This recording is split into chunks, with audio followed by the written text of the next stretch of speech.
अस्सलाम अलैकुम दोस्तों, कैसे हैं आप। मैं हूं आपका शेर दिल खान और लाया हूं एक मज़ेदार कहानी दो दोस्तों की जिनकी दोस्ती ना सिर्फ हमारे बल्कि दूसरे जंगलों में भी बहुत मशहूर थी। वो एक दूसरे के बगैर एक पल नहीं रहते थे, सारा दिन मौज मस्ती। चले आपको मिलवाते हैं उनसे। सरसब्ज जंगल में टैगू और एली को अमूमन घास पर बैठने में बड़ा मज़ा आता था। यहाँ बैठकर वो खूब सारी बातें करते थे और स्कूल का काम भी साथ मिलकर किया करते थे। किस जंगल में किस जानवर ने क्या शरारत की है ये सब उन्हें मालूम होता था। लोग इनकी दोस्ती की मिसालें देते थे, लेकिन ऐसा क्या हुआ जो अचानक उनकी दोस्ती में दरार आई। तितलियां पकड़ना टैगो का पसंदीदा मशगला था, लेकिन एली के बगैर वो बहुत बोर हो रहा था। ओ एली, तुम कहाँ रह गई हो? मुझे तितलियाँ पकड़ने में बिल्कुल मज़ा नहीं आ रहा। प्लीज़ जल्दी आ जाओ, मैं इंतज़ार कर रहा हूँ। मैं आ गई जागर, चलो अब खेलते हैं अपना खेल। कितना ठंडा पानी, चलो आओ मौजे करें, हम मस्ती करें। एली, तुम कितना प्यारा गाती हो। चलो हम मिलकर मस्तियाँ करते हैं। तुम पानी खेलो, मैं तितलियाँ पकड़ता हूँ। ढिंचक ढिंचक। हाँ, चलो यही करते हैं।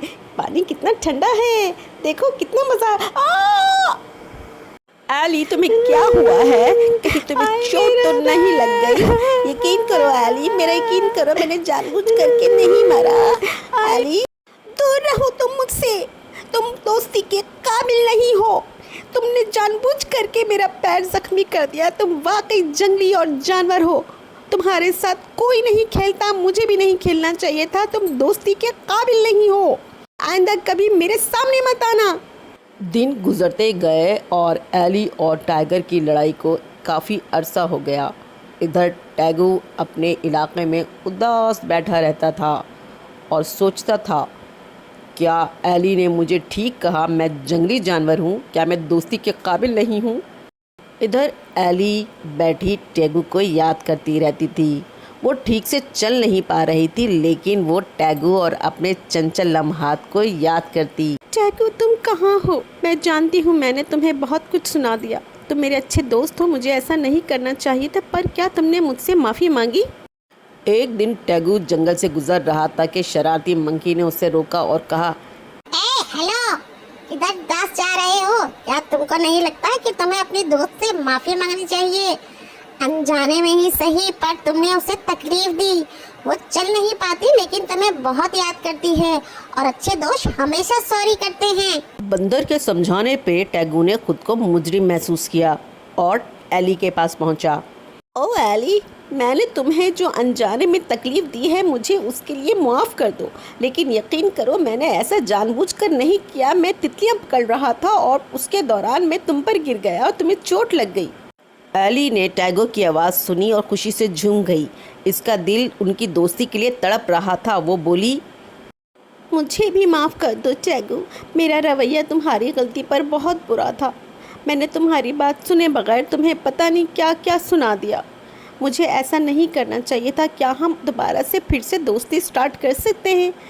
उस दिन उन्होंने ना सिर्फ अपने जज्बाती ज़ख्मों को मुंदमिल किया, बल्कि मुआफ़ी की ताकत सीखकर और भी गहरे दोस्त बन गए। उन्होंने एक दूसरे से वादा किया कि वो आइंदा कभी नहीं झगड़ेंगे और एक दूसरे से नाराज़ भी नहीं होंगे। ये बात जंगल में दूर दूर तक फैल गई। जंगल में जैसे जश्न का समा था। सारे जानवरों ने मिलकर दावत को मरबूत किया, जो एक खूबसूरत जश्न में बदल गया। जानवरों ने खाने, हंसी और एली और टैगू की मुतासिरकुन दोस्ती से लुत्फ़ अंदोज़ होते हुए सबको याद दिलाया कि मुआफ़ी खुशी को दोबारा ज़िंदा कर सकती है। जंगल के सारे जानवरों ने खाने पीने का इंतज़ाम किया और बंदर भैया ने तो डांस भी दिखाया। पारो, मुझे आने में थोड़ी देर हो गई। मैं अपने दोस्तों को कहानी सुना रहा था, प्लीज़ मुझे माफ़ कर दो। मैं जा रही हूँ। ओह दोस्तों, उम्मीद करता हूँ आपने कुछ भी नहीं देखा होगा, बस ऐसे ही। वैसे आज की कहानी से आपने क्या सबक सीखा? ये जो मुआफ़ी है ना, ये एक मरहम की तरह होती है, जो कि आपके दिल और दिमाग के ज़ख्मों को मुंदमिल करती है, उनको ठीक करती है। इसलिए जब भी गलती हो माफ़ी मांग लें। टाटा।